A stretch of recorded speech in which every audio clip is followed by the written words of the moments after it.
Hello বন্ধুরা, আসসালামু আলাইকুম। কেমন আছেন আপনারা সবাই? আশা করি ভালো আছেন, সুস্থ আছেন। আই হোক আলহামদুলিল্লাহ, আল্লাহর অশেষ রহমতে আমিও ভালো আছি। প্রতিদিনের মতো নতুন দিনের নতুন আরেকটি ভিডিও নিয়ে আমার ডেলি লাইফে হাজির হলাম আপনাদের মাঝে।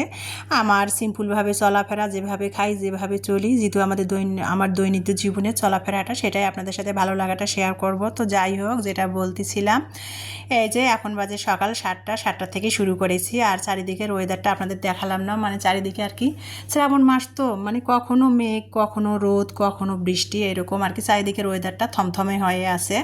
তো সেটা আর দেখালাম না, যেহেতু সময় নেই। সকালে পায়েসটা করতে খানিক সময় লাগবে।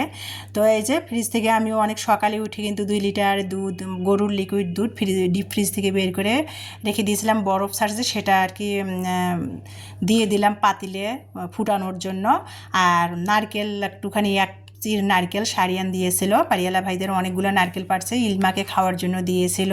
আর নারকেলের তো অনেক দাম, বাবারে বাবা, অনেক দাম, মানে 250 টাকা জোড়া নারকেলের, এক পিস নারকেল 150 টাকা চায়। তো যাই হোক, আর বাজারে যাই না, নারকেল কেনার কথা মনেই থাকে না। তো এই যে কাউন আর কি, কাউনটা আর কি কারা চেনেন চেনেন তা জানি না। কাউনটা কিন্তু কিছুদিন আগে আমি বেশ কিছুদিন আগে বাজার থেকে এনেছিলাম 250 গ্রাম। ইমানি কাউনের পায়েস খেতে চায়, তো সেটা আনছিলাম। নারকেলে বাসায় নাই দেখি কাউনের পায়েসটা রান্না করাই হয় না। আর আমি যেহেতু কখনো কাউনের পায়েস রান্না করিও নাই, খেয়েছি অনেকবার। ছোটোবেলায় মা কাউনের খাজা বানাইতো, কাউনের নাস্তা রান্না করতো, খেয়েছি, পায়েস খেয়েছি, কিন্তু আমি নিজে রান্না করিনি। ফার্স্ট আমি কাউনের পায়েস রান্না করতেছি। তো কাউনের পায়েসটা রান্না করার জন্য 100 গ্রাম কাউন আমি ধুয়ে ভালো করে 5-6 মিনিট ধরে ভিজে রেখেছিলাম। রেখে তারপরে অপর সাইডে আমি দুধটা জাল করে নিলাম। দুধটা 3-4টা বলক এসে গেছে। তারপরে কিন্তু আমি ভিজে রাখা যে কাউনটা, সেটা আমি দিয়ে দুধটার মধ্যে ভালো করে নেড়ে চেড়ে কাউনটা সিদ্ধ করে নিলাম। কাউনটা সিদ্ধ হয়ে গেছে। আর তার আগে কিন্তু আমি 1 চিমটি, কাউনটা দেওয়ার পর 1 চিমটি আমি লবণ দিয়েছিলাম, তেজপাতা, দারচিনি, সাদা এলাচি দিয়ে কাউনটা ভালো করে দুধের মধ্যে আমি রান্না করে নিলাম। সিদ্ধ হয়ে গেছে, ঘন হয়ে গেছে, দেখেন কাউনের পায়েসটা। এখন আমি স্বাদ মতো লবণ দিলাম আর নারকেল দিলাম। নারকেলটা কুড়ে নিয়েছি, সেই নারকেলটা দিলাম, কুড়ানো নারকেলটা দিয়ে ভালো করে নেড়ে চেড়ে নিচ্ছিলাম। আর কাউনের পায়েসই বলেন আর আলুর ডালে বলেন, রান্না করলে কিন্তু খুবই ফোটে, হাতে পায়ে ছিটকে পড়ে। তো চুলার জালটা লো হিটে দিয়ে আমি আর কি কাউনের পায়েসটা রান্না করতেছি, কারণ টকবক করে ফুটতেছে, হাতে হাতে হুতে ছিটা পড়তেছিল। তো হয়ে গেল, দেখেন আমার কাউনের পায়েস। আমি প্রথম রান্না করেছি, যদিও খেয়েছিলাম, অনুমান করে রান্না করলাম। কাউনটা রান্না করার আগে নিজের জ্ঞানে একটু ভিজায় রাখিছিলাম, রান্না করলাম। কাউনের পিঠাও কিন্তু আমি অনেকবার খেয়েছি আমার শ্বশুরবাড়িতে। এই যে হয়ে গেল। তো একটু কাজু বাদাম আর কিশমিশ দিয়ে ডেকোরেশন করে দিলাম, দিয়ে ঠান্ডা করতে বাটিতে দিয়েছিলাম। মিলমা আর ওর বাবা নাস্তা খেয়ে নিল। আর অফ ক্যামেরাতে কিন্তু আমি একটু রুটিও বানিয়ে নিয়েছি। টু জেড ডেলি লাইফের ভিডিও শেয়ার করতে গেলে তো ভিডিও 1-1.5 ঘন্টা হয়, সেই জন্য আর কি রুটিটা আমি অফ ক্যামেরাতে বানিয়ে নিয়েছি। তো কাউনের পায়েস আর রুটি খেয়ে ইলমা আর ইলমার বাবা স্কুলে যাচ্ছে। ইলমার বাবা বলছে আমি ইলমাকে নিয়ে আজকে স্কুলে যাই। সবসময় তো আমি ইলমাকে এগিয়ে দেই বা ইলমার সাথে স্কুলে যাই। আর ইলমার বাবা তো 2 মাস পর 1.5 মাস পর আসে, চাকরি করে যেহেতু, ছুটি নিয়ে আসে। তো বলতেছিল যে আমি আজকে ইলমার স্কুলে যাই ইলমাকে নিয়ে। তো বাপ মেয়ে দুইজনে পায়েস দিয়ে রুটি খেয়ে চলে গেল স্কুলে। তো এইদিকে আর কি আমি ওই যে বাদাম খেয়েছিল সকালে উঠে ওর বাবা, তো সেগুলো আর কি টেবিলটা গুছিয়ে নিলাম। আর ফ্রিজে মাংস রান্না করা ছিল, সেটাও বের করে গরম করে দিয়েছিলাম, যে রুটি দিয়ে মাংস দিয়ে খাই বা পায়েস দিয়ে খাবে যেটা দিয়ে। তো পায়েস দিয়ে তাড়াতাড়ি রুটি খেয়ে মেখে নিয়ে স্কুলে গেল বাপ মেয়ে দুইজনে। আর এখন আমি একটু যেহেতু চা লাভার, সকালবেলা একটু চা বানিয়ে নিলাম। চা ছাড়া তো আমার আবার চলেই না, চা বলেন কফি বলেন, চা আমার তো চা ছাড়া সকালে চলবেই না। এত একটু চা বানিয়ে নিলাম। ইমানি পড়তেছিল, ওকে ডাকলাম। এখন মা আমি রান্নাঘরে বসেই আর কি, এই যে বাপ মেয়ে খেয়ে মানে ছিঁড়ে মিড়ে রুটিগুলো রেখে চলে গেছে। তো এখন 2 মা মেয়ে, ইমানি আর আমি খাবো।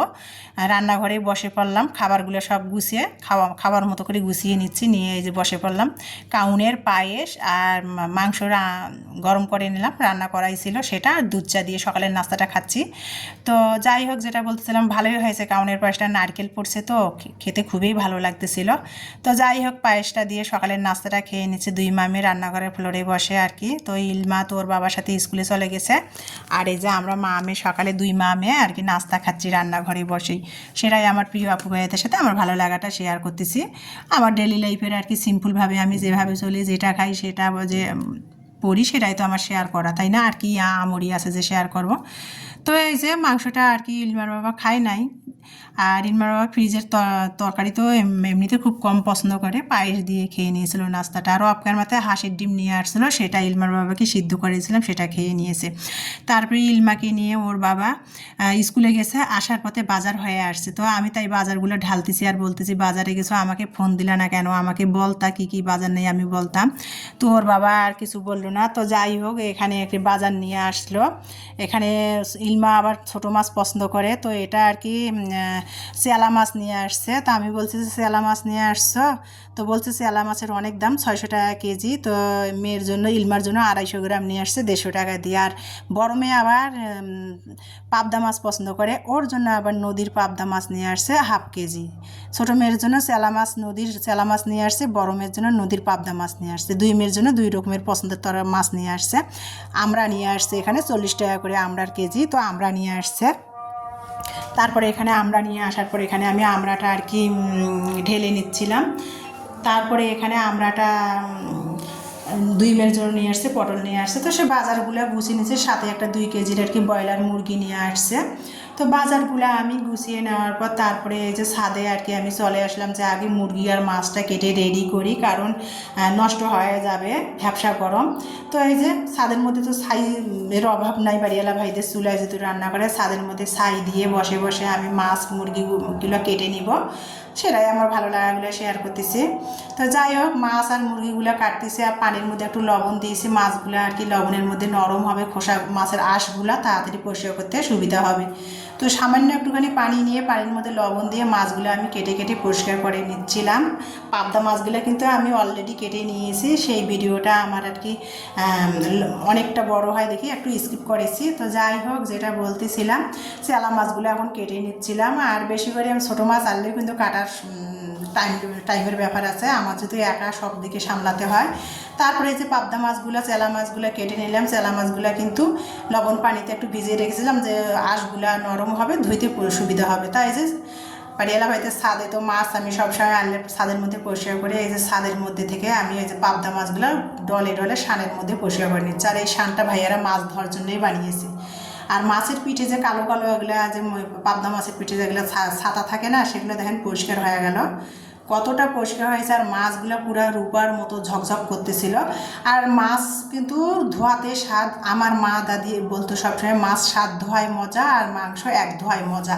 তো যাই হোক, মাছগুলো কত সুন্দর করে ডলে পরিষ্কার করে, মাছের যে কালো অংশগুলো ঘষে ঘষে তুলে পরিষ্কার করলাম। দেখেন মাছগুলো কত সুন্দর রূপার মতো ঝকঝক করতেছে। মাছগুলো ধুয়ে দেখেন পানিটা কত সুন্দর, 5-6টা ধোয়া দিয়েছি, সাদা পানি বের হয়েছে। তারপরে ভালো করে লবণ দিয়ে মাছগুলো ধুয়ে এখন তুলে নিলাম, পরে ফ্রিজ থেকে বের করে লবণ দিয়ে ধুবো রান্নার সময়, না ধুলে না ধুবো। তো এই যে মাছগুলো ভালো করে আমি ধুয়ে নিলাম, নিয়ে তারপরে এখন আমি ছোটো মাছগুলো লবণ পানিতে ভিজিয়ে রাখছি, সেই ছোটো মাছগুলো এখন ধুয়ে নিব। আর এগুলো যে নদীর পাবদা মাছ, সেটা দেখেই বোঝা যাচ্ছিল। অনেক সময় দোকানদার তো নদীর মাছ বলে আর কি, চাষ করা মাছ চালায় দেয়, তো নদীর যে পাবদা মাছ, তো সেটা মাছগুলো আমি কাটতেই বুঝতে পারলাম আর কি। তো যাই হোক, যেটা বলতেছিলাম, তারপরে মাছগুলো ধুয়ে আমি তারপরে এখন আমি মুরগিটা কাটতেছি। ব্রয়লার মুরগিটা ছাদে বসেই কাটতেছি, রান্নাঘরে আবার বসে পরিষ্কার করতে গেলে রান্নাঘরে অনেক ময়লা হবে। আর মাছ মাংস রান্নাঘরে বসে কাটলে না মাছি আসে আর কি, তো সেটা আবার স্যাবলন দিয়ে পরিষ্কার করতে বাড়তি একটা সময় লাগে, সেই জন্য আমি আর কি ছাদের মধ্যে মুরগিটাও নিয়ে যায় বসে বসে কাটতেছিলাম। তো যাই হোক, মাছ মুরগি সবগুলো কেটে বেছে প্রসেসিং করে আমার মতো করে আমি নিচ্ছিলাম। আর ইনভার বাবা মুরগিটা বাজারেই আর কি কিনে ড্রেসিং করে নিয়ে আসছে, চামড়াটা ফালাই দিয়ে নিয়ে আসছে। আমি যদিও বাসায় হলে আমি যদি বাজারে যেতাম, আমি চামড়া সহ নিয়ে আসতাম, ডানা চামড়া এগুলো কিন্তু পরে আলু টালু দিয়ে সবজি স্টাইলে রান্না করে খাওয়া যায়, তো পুরুষ মানুষ ও বাজারের মধ্যে ফালাই দিয়ে নিয়ে আসতো। তো যাই হোক, আমি এখন আমার স্টাইলে মুরগিগুলো কেটে গুছিয়ে তারপরে ফ্রিজে রেখে দিলাম অফ ক্যামেরাতে দিয়ে, তারপরে এখানে ভাতের চাল বসিয়ে দিলাম। এখন 12:30টারও বেশি বাজে। তো রাইস কুকারে ভাতটা বসিয়ে দিলাম, দিয়ে তারপরে এখন আর কি আমি ইলমার বাবার জন্য অফ ক্যামেরাতে লেবু পানি বানিয়ে রেখে দিলাম, আমিও একটু লেবু পানি খেলাম। খেয়ে এখন রান্না করব। অর্ধেক মাছ আমি ফ্রিজে রেখে দিলাম কয়েকটা, আর বাকিগুলো সেই মাছগুলো আমি মরিচের গুঁড়া আর লবণ দিয়ে মেখে রেখে দিলাম, যে আমি মাছ সবজি কাটতে খেতে ততক্ষণ মাছের মধ্যে ঝালটা আর লবণটা ঢুকে যাবে, যেহেতু ছোটো মাছ। আর এখানে আমি পটল, আলু, দেশি আলু আর পটল একবারে চিকন চিকন করে ভুজরি করে কেটে নিয়েছি, নিয়ে ধুয়ে নিলাম অফ ক্যামেরাতে। তারপরে রসুন বাটা, কাঁচামরিচ, একটু হলুদের গুঁড়া আর এখানে পেঁয়াজ দিয়েছি। আর আমরা তো সবসময় সরষের তেল খাইয়ে, মাছের মধ্যে যে যে মশলাগুলো ব্যবহার করা হয় সেগুলো দিয়েছি, দিয়ে সরষের তেল দিয়ে সব মশলাগুলো মেখে নিলাম স্বাদ মতো লবণ দিয়ে। মেখে নিয়ে ওই যে পটল চিরল চিরল করে কেটে নিয়েছি আর আলু ভুজরি করে কেটে নিয়েছি, সেটা দিয়ে আর কি পটল আলু দিয়ে আমি এই যে চেলা মাছটা, নদীর চেলা মাছটা রান্না করবো। তো সব মশলা দিয়ে এখন আমি পটল আলুটা আগে মেখে নেব, তারপরে এ সবজিটার উপরে আমি মাছটা দেবো। কারণ ছোটো মাছ মানে মাখলে মাছটা গলে যাবে আর কি, ভেঙে ভেঙে যাবে, সেই জন্য এই যে লবণ পেয়েছে তো আর সব মশলা পেয়েছে। দেখেন পটল আলু দিয়ে কতগুলা কাঁচা পানি পটল আলুর যে সেটা বের হয়েছে। তো সব মশলা দিয়ে আমি পটল আলু সবজিটা মেখে নিয়ে আর এই যে এখন মাছটা যে লবণ মরিচ দিয়ে মেখে রেখে দিয়েছিলাম সেটা ওর উপরে দিলাম, দিয়ে এখন হাতের সাহায্যে ভালো করে আলতু করে নেড়ে চেড়ে এখন আমি সামান্য হাতটা ধুয়ে পানি দেবো, বেশি পানি দেবো না। পটলের যেহেতু অলরেডি কাঁচা পানিটা বের হয়ে গেছে, মাখতে যেয়ে হাতের সাহায্যে সব মশলা দিয়ে মাখতে যেয়ে পটল থেকে পানিটা বের হয়ে গিয়েছিলো, এই জন্য অল্প একটু পানি দিয়েছি, 1 কাপ পরিমাণ দিয়ে তরকারিটা রান্না করে নিলাম। নিয়ে তারপরে একটু ওই যে ইলমার বাবা ধনিয়া পাতা, আবার ছাড়া তো ছোটো মাছ আনলে তো ধনিয়া পাতা আনবেই, তা ধনিয়া পাতা আনছে। পটলের মধ্যে যদিও ধনিয়া পাতাটা অতটা ভালো লাগে না, তারপর নিয়ে আসছে মঙ্ঘা ধনিয়া পাতা, যে ধনিয়া পাতাটা এখন দাম আনসিজন যেহেতু, তো ধনিয়া পাতাটা একটুখানি সামান্য কুচি করে দিলাম।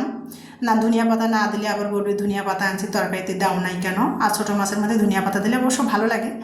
আমি আবার বললাম এত মঙ্ঘা দাম দিয়ে ধনিয়া পাতা নিয়ে আসছে, কোনো ফ্রোজেন করা তো ধনিয়া পাতা ছিল, তো যাই হোক টাটকাটা খাবে, তো ধনিয়া পাতাটা কুচি করে দিয়ে মাছের তরকারিটা নামিয়ে নিলাম। এখন আমি কাঁকরোল ভাজবো আর কি। তো কাঁকরোলটা ভাজি করার জন্য এখানে হলুদের গুঁড়া, মরিচের গুঁড়া, জিরা ধনিয়ার গুঁড়া, লবণ দিয়ে কাঁকরোলটা মেখে আমি তেলে ভাজতেছিলাম। আর আজকে দুপুরে আমাদের নদীর চেলা মাছ পটল দিয়ে চচ্চড়ি আর কাঁকরোল ভাজি, সেটা দিয়ে দুপুরে ভাত খাবো। তো কাঁকরোল ভাজতে ভাজতে আজকের ভিডিওটা থেকে আপনাদের মাঝ থেকে বিদায় নেব। সবাই ভালো থাকবেন, সুস্থ থাকবেন। আমার ভিডিওটি দেখার জন্য সবাইকে অসংখ্য অসংখ্য ধন্যবাদ। আমার নেক্সট ভিডিও দেখার সবাইকে আমন্ত্রণ, যে আজকের ভিডিও থেকে বিদায় নিচ্ছি। আর বন্ধুরা, ইলমার বাবা আসছে, আমি এখন অনেক ব্যস্ত, আপনারা প্লিজ আমার পাশে থাকবেন, আমাকে ছেড়ে চলে যাইয়েন।